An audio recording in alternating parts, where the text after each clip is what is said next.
Detalles a considerar en el libro de Hechos, el capítulo 4.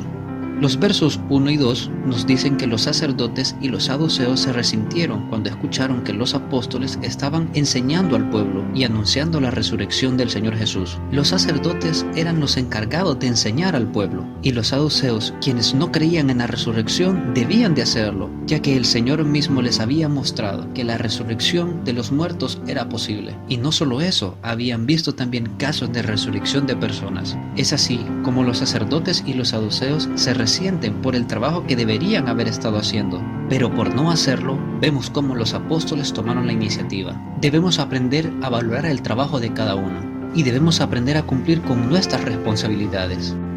En el verso 7 encontramos la interrogante de los principales: ¿con qué potestad o en qué nombre habéis hecho esto? A lo que Pedro claramente responde en el verso 10: sea notorio que en el nombre de Jesucristo de Nazaret. Y en el verso 12: no hay otro nombre bajo el cielo dado a los hombres en que podamos ser salvos. Reconocer el único nombre, el real y verdadero, el nombre del Señor Jesucristo, es lo que el Señor demanda de cada uno de nosotros. La fuerza y el poder están en Él, en su nombre, y no en nosotros mismos, como lo podemos también ver en el verso 18, donde los principales intimaron a los apóstoles a que no hablasen en el nombre de Jesús. Específicamente, el nombre de Jesús era lo que a ellos les incomodaba. De igual modo, en este mundo, el enemigo busca disipar o minimizar el nombre del Señor Jesús. Y los cristianos, como embajadores de Él, como responsables de llevar su nombre en alto, debemos actuar siempre de la mejor manera, sabiendo que cuando el mundo nos observa, observa al Señor Jesús. En el verso 8 encontramos que Pedro, lleno del Espíritu Santo, comenzó a hablar en su defensa.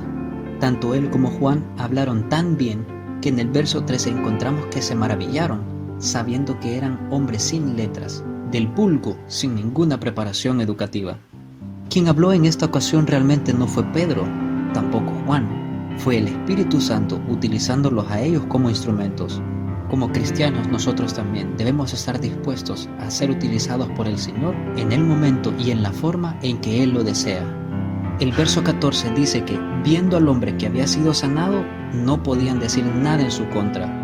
Las evidencias de la obra del Señor en nuestra vida deben ser evidentes, de tal forma que no se pueda negar, que sea palpable lo que el Señor ha hecho en cada uno de nosotros.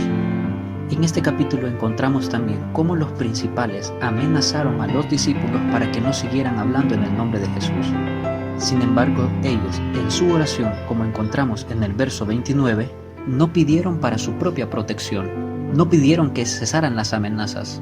Lo que pidieron fue denuedo para seguir hablando la palabra del Señor y que el nombre de su Hijo Jesús fuera proclamado. En el verso 32 podemos encontrar cómo los discípulos eran de un corazón, de un alma, y ninguno decía ser suyo propio. Podemos aprender aquí la importancia de pensar en otros y no en uno mismo, de no ser egoístas y de recordar el mandamiento del Señor Jesús: ámense unos a otros. En el verso 35 encontramos que el Señor proveyó para que los apóstoles pudieran repartir a cada uno según su necesidad.